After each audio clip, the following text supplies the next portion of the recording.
Patterson here. Today we're going to go over cell size and surface area to volume ratio. This is part of AP Biology Unit 2. So let's talk about cell size. When we talk about cells, they have to be a certain size to be efficient. So I have cellular metabolism is going to depend on that size of the cell. So here I have two cells.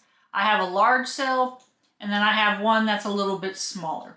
So if I had to move material through these cells, if I had to move material, let's say out, if I had to get rid of wastes or some type of thermal energy, the center of this cell is here. The center of the other cell is here. Which one's going to take the least amount of effort or time to get out of that cell? If I start here, this waste has to go from here all the way out to the end. Here, the waste would go all the way out here. This is a shorter pathway out, so this would require less energy to have to leave that cell. Same thing. If I have stuff going into the cell to be used by the cell, this one's going to go in a lot faster and get where it needs to go.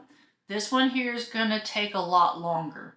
So if I have something like nutrients or resources or molecules that need to be used by the cell, this one's going to have to take a lot longer to get in to use it, and then on top of that, to try to get it out of the cell. So a lot of energy will be used up by this, and sometimes it will be detrimental to the cell.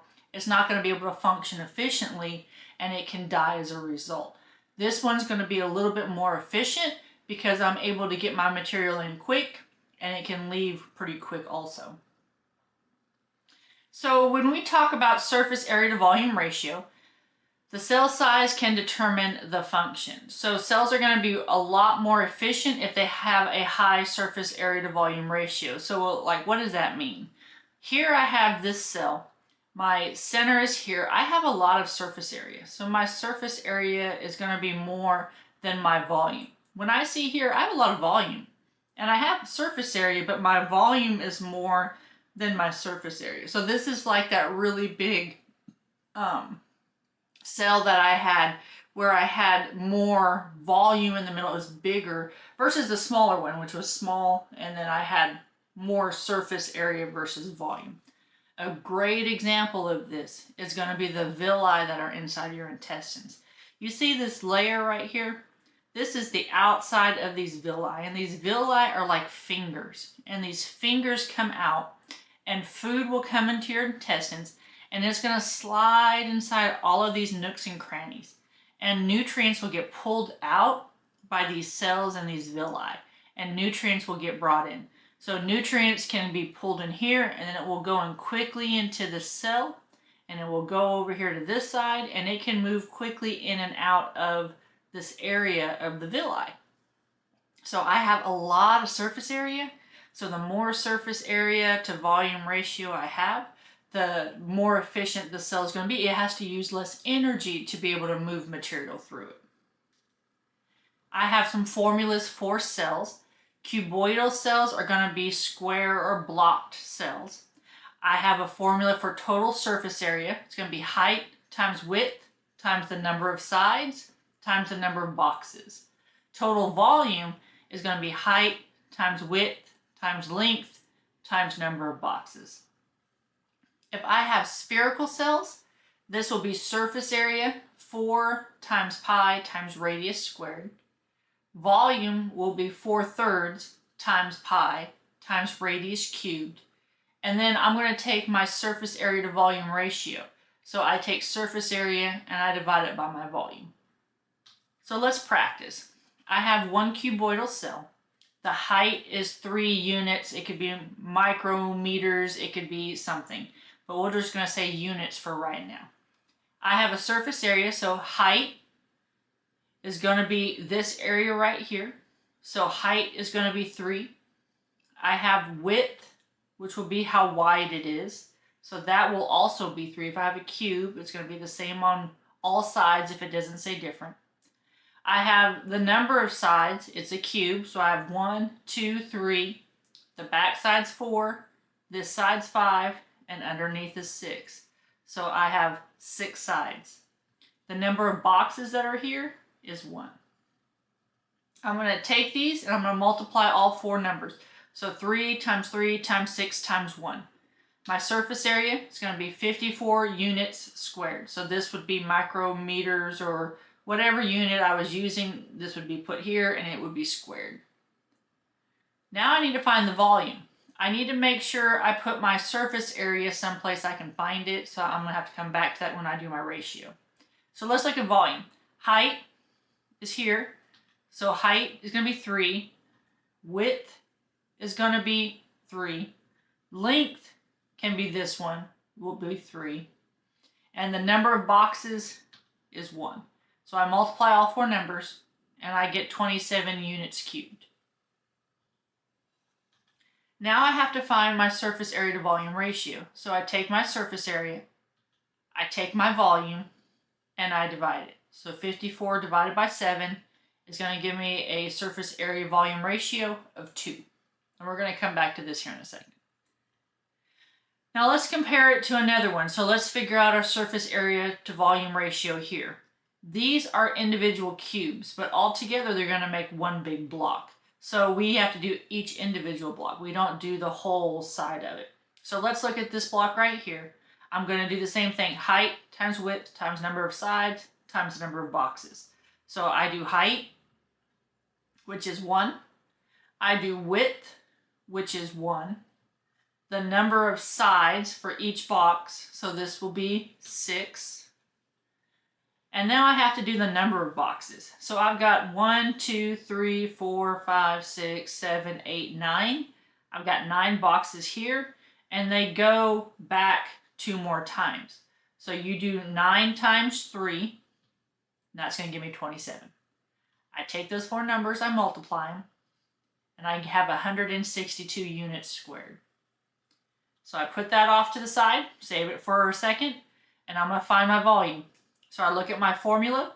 I've got height is 1, width is 1, length is 1, number of boxes is 27. I multiply those, my volume is 27 units cubed. I take those, I'm going to divide those. So 162 divided by 27, that's going to give me a surface area volume ratio of 6. So what all does that mean? So I want to know which one's going to be more efficient.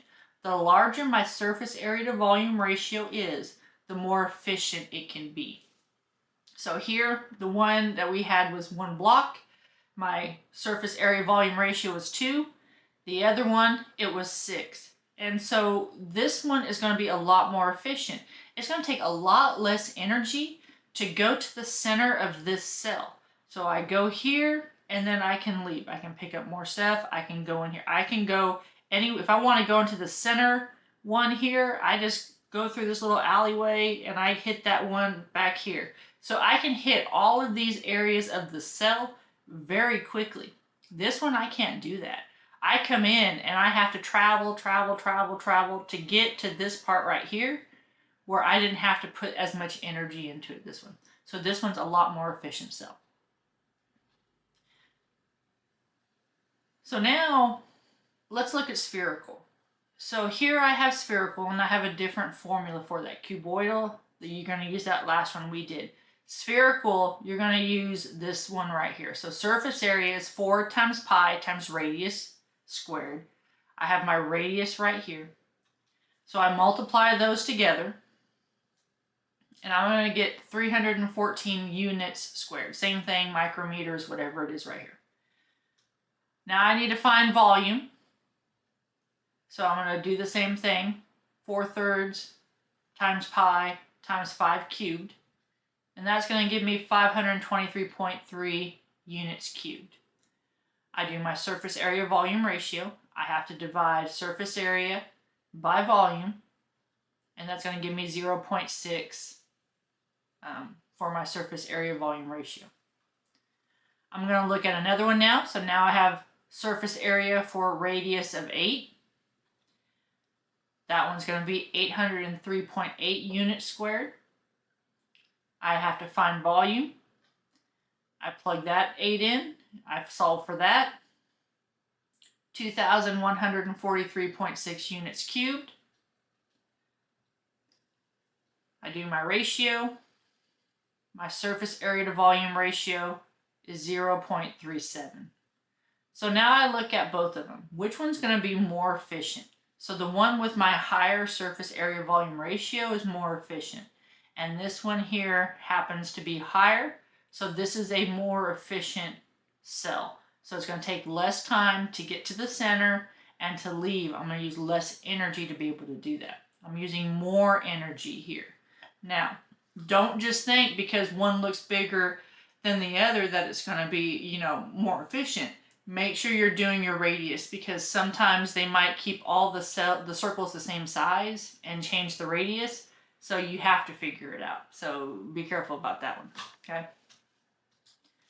All right, so that would be the more efficient cell.